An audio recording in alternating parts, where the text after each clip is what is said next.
tema acá es que acá hubo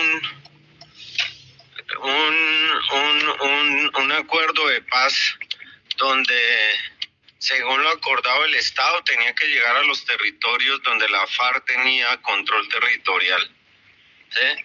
Y desde ahí se tenía que el Estado hacer presencia. Pero lo que hubo, no solamente en el Catatumbo, sino en otras regiones, fue un vacío de poder.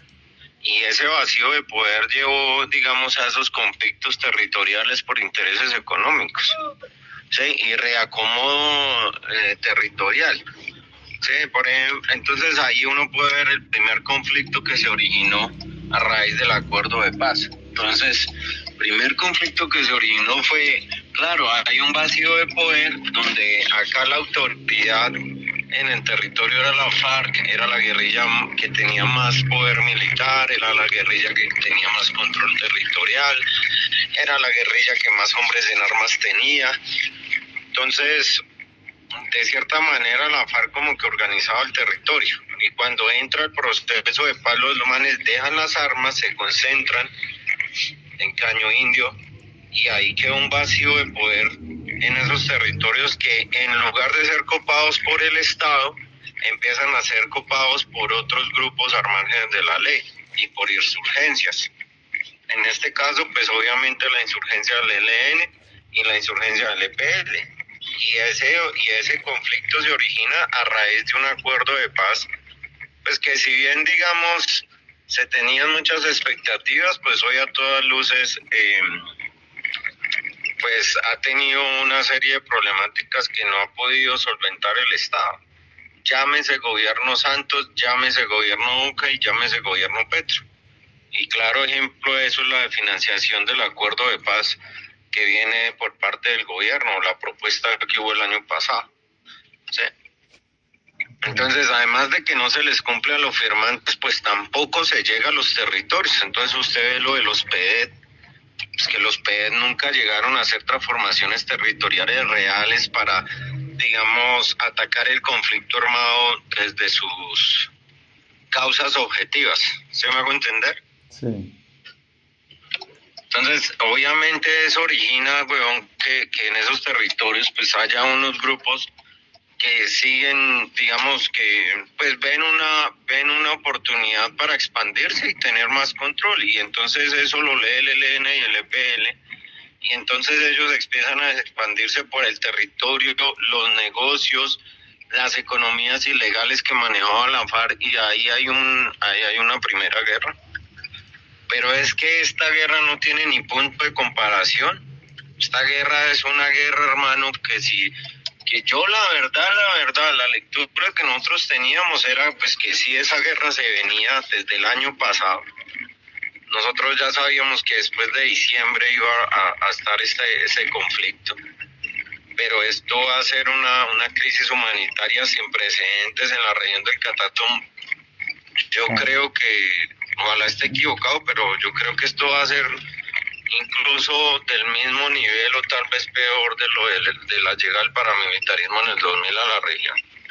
Entonces, esos vacíos de poder ocasionaron ese primer conflicto. Ese primer conflicto, si usted analiza las estadísticas de desplazamiento, fue altísimo. Lo que pasa es que fue un conflicto muy fuerte, pero fue un conflicto muy corto. Sí, o sea, un conflicto de una confrontación altísima, pero fue un conflicto corto. ¿Por qué? Pues porque el EPL no tenía la suficiente estructura para combatir a un ELN que movió tropa desde Arauca, ¿sí? Que movió tropa desde la parte occidental del país, y pues básicamente, digamos, aniquiló al EPL.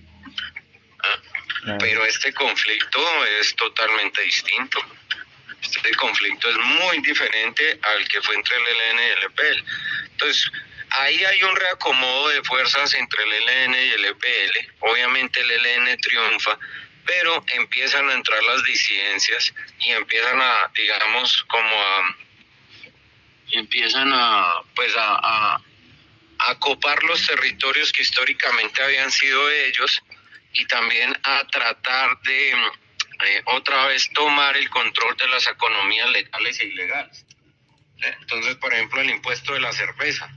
Entonces ya el impuesto de la cerveza ya no era solo el ELN, ya la FARC dijo, no, nosotros también un impuesto, entonces ellos le pusieron otro impuesto a la cerveza. ¿Sí? Y el control obviamente también de las economías ilegales. ¿Sí?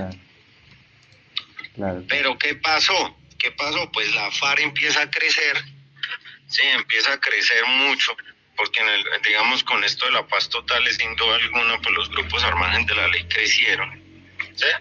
Sí. Se empiezan a reacomodar, pero acá ocurre el florero de Llorente. ¿Cuál es? El florero del Llorente es que ahorita se acaba la crisis cocalera. La crisis cocalera duró hasta finales del año pasado. Entonces hay un repunte nuevamente del precio de la coca y ahí obviamente se agudizan las tensiones entre ambas guerrillas. Unas guerrillas que empiezan entonces a buscar el control de esas economías ilegales y ahí pues ya empieza la cosa a tensionarse más hasta que terminan esto. Pero digamos, desde el análisis que uno puede hacer, básicamente esto es producto de un acuerdo de paz fallido, un acuerdo de paz pues que no incumplió desde mi punto de vista. Desde mi punto de vista esto es una repercusión de eso.